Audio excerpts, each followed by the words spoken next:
আসসালামু আলাইকুম প্রিয় দর্শক, আমি সিদ্দিকুর রহমান আপনাদের সাথে যুক্ত হয়েছি। এখানে যে ভিডিও চিত্র দেখতে পাচ্ছেন তা হচ্ছে সিলেটের মৌলভীবাজার জেলার কুলাউড়া উপজেলায় একটি স্বনামধন্য জাদুঘর হওয়ার সম্ভাবনা রয়েছে। কাজ চলছে, একটি কাজ বর্তমানে কিছুটা ধীর গতিতে চলছে। 2026 সালের ফেব্রুয়ারি মাসে আপনাদের সাথে যুক্ত হয়েছি। সো ভিডিও চিত্র এখানে কুলাউড়ার একটি জাদুঘরের নমুনা স্যাম্পল হিসাবে দেখানো হচ্ছে, যেটা প্রাথমিকভাবে শুরু হওয়ার পর্যায়ে। সেজন্য অনেক কিছু ভিডিও চিত্রে না দেখলেও যে তথ্যগুলো আপনাদের সাথে যুক্ত করছি তা হচ্ছে জাদুঘর সম্পর্কে, অর্থাৎ মানুষের ধারণা নেওয়ার জন্য এই তথ্যটি যুক্ত করছি। আশা করি আপনারা মনোযোগ সহকারে শুনবেন। যদি কোনো এক সময় এই জাদুঘর বা বাংলাদেশের অন্যান্য যত ধরনের জাদুঘর রয়েছে সেখানে গেলে অনেক বেশি কম বেশি যাই বলেন, ওই স্থান অনুযায়ী বিভিন্ন জিনিস দেখতে পাবেন যেগুলো খুবই উপকারী, যা মানুষের পরিবর্তন আসবে। সো এক এক ধরনের এক এক প্রোডাক্ট বা পণ্য বা বিভিন্ন স্মৃতি থাকতে পারে সেখানে মানুষের শিক্ষাদানের জন্য, স্মৃতিচারণের জন্য। সেগুলো ভিন্ন বিষয়। আপনারা আশা করি এই জাদুঘর সম্পর্কে A to Z সম্পূর্ণ তথ্য দেখে উপকৃত হতে পারেন। সো মাঝখানে কিছুটা সরাসরি কথা শুনতে পারবেন। পরবর্তী সময়ে আপনাদের সামনে জাদুঘর সম্পর্কে তুলে ধরছি। সো ভুল ত্রুটি হলে ক্ষমা দৃষ্টিতে দেখবেন। এবং এই যে ভিডিও চিত্র দেখতে পাচ্ছেন সেখানে শুধু শুক্রবার জনসাধারণের জন্য সাময়িকভাবে খুলে দেওয়া হয়, এবং অন্যান্য সময় আপনারা সেখানে গেলেও কাজ চলছে বিধায় আপনারা দেখতে পারবেন না। আসসালামু আলাইকুম প্রিয় দর্শক, আপনারা দেখছেন আমি কুলাউড়া উপজেলার খামারকান্দি গ্রামে আসছি। এখানে পাশেই গাজীপুর রয়েছে, ইস্পাহানি টি স্টেট রয়েছে। এখানে আমরা মূলত আসছি আজকে শুক্রবার। আপনারা জানেন যখন শুক্র এবং শনিবার তাকে আমরা বিভিন্ন জায়গা দেখে থাকি এবং সেই দৃশ্যগুলো ভিডিও ধারণ করে আপনাদের সামনে উপস্থাপন করি। এখানে দেখতে পাচ্ছেন চমৎকার জায়গা, আমরা যাচ্ছি। এই জায়গাটি অনেকের পরিচিত এবং অনেকেই ভিডিও দেখেছেন। জায়গাটি নিয়ে আলাদা কিছু বলার নেই, তারপরও যতটুকু জানি ততটুকু বলার চেষ্টা করছি। বাহিরে অনেক ইনফরমেশন যদি আমরা সংগ্রহ করতে পারি তাহলে অন্যান্য ভিডিওতে ভয়েস ওভার করে দেওয়ার চেষ্টা করব।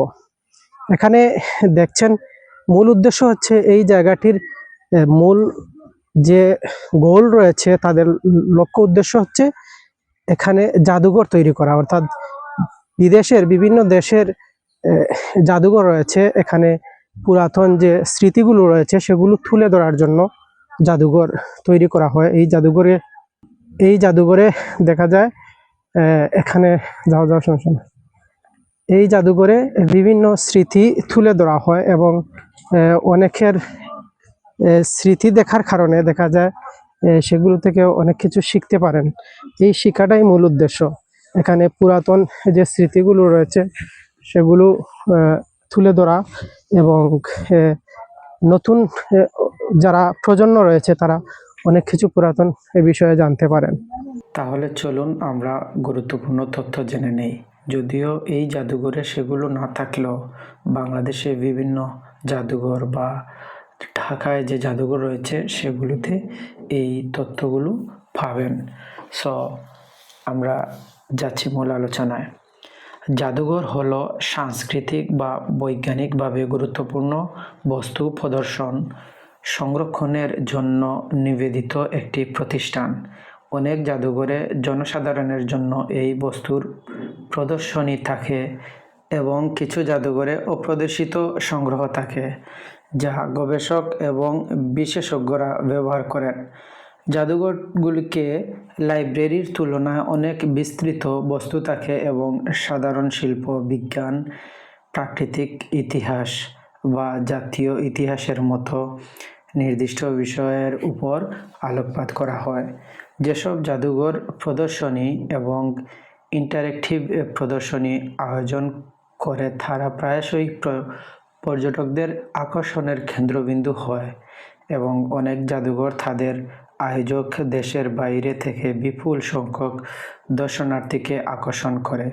বিশ্বের সবচেয়ে বেশি পরিদর্শন করা জাদুঘরগুলি বার্ষিক লক্ষ লক্ষ দর্শনার্থীকে আকর্ষণ করে।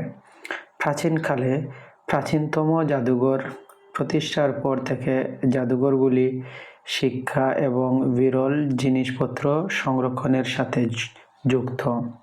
জাদুঘরগুলি আকর্ষণীয় জিনিসপত্রের ব্যক্তিগত সংগ্রহ হিসাব উদ্ভূত হয়েছিল এবং খুব বেশি জনসাধারণকে শিক্ষিত করার উপর জোর দেওয়া শুরু হয়েছিল। ব্যুৎপত্তি: ইংরেজি শব্দ মিউজিয়াম ল্যাটিন ভাষা থেকে এসেছে এবং বহুবচন হিসেবে ব্যবহৃত হয় মিউজিয়ামস অথবা খুব কমই মিউজিয়া। এটি মূল প্রাচীন গ্রিক থেকে এসেছে, যা মিউসাস গ্রিক পুরাণে শিল্পকলার পৃষ্ঠপোষক দেবতা এর উদ্দেশ্যে উৎসর্গীকৃত একটি স্থান বা মন্দিরকে বোঝায় এবং তাই এটি অধ্যয়ন এবং শিল্পকলার জন্য আলাদা একটি ভবন ছিল। বিশেষ করে আলেকজান্দ্রিয়ায় দর্শন এবং গবেষণার জন্য ইনস্টিটিউট, যা প্রায় 280 খ্রিস্টপূর্বাব্দে টলেমি প্রথম সেটারের অধীনে নির্মিত হয়েছিল। উদ্দেশ্য: যেগুলো অন্যান্য মিউজিয়ামের তথ্য এখানে যুক্ত হয়েছে, যে তথ্যগুলো পাচ্ছেন সেগুলো আপনারা ইউটিউব বা গুগল করলে অন্যান্য আরও তথ্য সংযুক্ত পেতে পারেন। তো সাথে থাকবেন। উদ্দেশ্য: জাদুঘরগুলি সাংস্কৃতিক, ঐতিহাসিক বা বৈজ্ঞানিক তাৎপর্যপূর্ণ বস্তু সংগ্রহ, সংরক্ষণ, ব্যাখ্যা এবং প্রদর্শনের কাজ করে।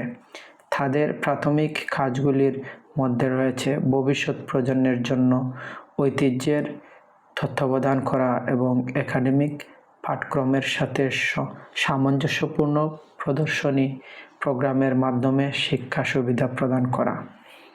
প্রিয় দর্শক, এই যে তথ্যগুলো দিচ্ছি এবং ভিডিও চিত্র তার চেয়ে আলাদা রয়েছে, অর্থাৎ ভিডিওতে যেগুলো দেখানো হচ্ছে সেগুলো জাস্ট আপনাদের একটু সৌন্দর্য তুলে ধরার জন্য, কিন্তু তথ্য দেয়া হচ্ছে ওই মিউজিয়াম সম্পর্কে। যদিও মিউজিয়ামের বাহিরের কিছু দৃশ্য একটি স্বনামধন্য প্রতিষ্ঠান শুরু করতে যাচ্ছে, সেই দৃশ্য ভিডিও চিত্র আকারে তুলে ধরা হচ্ছে, কিন্তু তথ্য হচ্ছে যেগুলো ন্যাশনালি একটি জাদুঘরের ব্যাখ্যা করা হচ্ছে।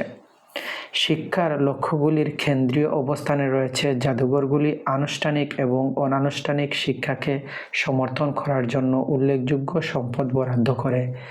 American alliance of museums AAM report করেছে যে মার্কিন জাদুঘরগুলি গাইডেড ট্যুর, ভ্রমণ প্রদর্শনী এবং শিক্ষক প্রশিক্ষণের মাধ্যমে বার্ষিক 18 মিলিয়নেরও বেশি শিক্ষামূলক ঘণ্টা অবদান রাখে। অর্থনৈতিক প্রভাবগুলি তাদের সামাজিক ভূমিকার উপর প্রভাব ফেলে, কারণ জাদুঘরগুলি কর্মসংস্থান সৃষ্টি করে, পর্যটনকে উদ্দীপন করে এবং কর রাজস্বে অবদান রাখে। AAM তাদের বার্ষিক GDP অবদানকে $50 বিলিয়ন হিসাবে পরিমাণ করে। প্রাতিষ্ঠানিক লক্ষ্য অনুসারে জাদুঘর মিশনগুলি পরিবর্তিত হয় কিছু মিথস্ক্রিয় অভিজ্ঞতার মাধ্যমে শিক্ষাকে অগ্রাধিকার দেয়, অন্যরা ধর্মীয় বা স্থানীয় ইতিহাস সংস্থাগুলির মতো নির্দিষ্ট শ্রোতাদের লক্ষ্য করে।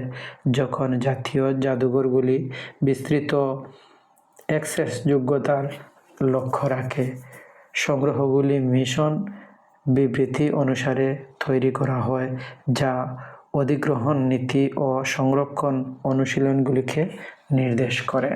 সংরক্ষণের প্রচেষ্টা বস্তুগত অবক্ষয় এবং নৈতিক চ্যালেঞ্জ মোকাবিলা করে। ইউনেস্কোর 2015 সালের সুপারিশ অবৈধ পাচারের বিরুদ্ধে লড়াই করার এবং জলবায়ু নিয়ন্ত্রণ, সংরক্ষণ এবং ডিজিটাল সংরক্ষণের মতো টেকসই সংরক্ষণ পদ্ধতিগুলিকে উৎসাহিত করার প্রয়োজনীয়তা উপর জোর দেয়। এই ব্যবস্থাগুলি উৎপত্তি গবেষণার মান মেনে চলার সময় নিদর্শনগুলির ভৌত অখণ্ডতা নিশ্চিত করে, বিশেষ করে ঔপনিবেশিক যুগে অর্জিত জিনিসপত্রের জন্য।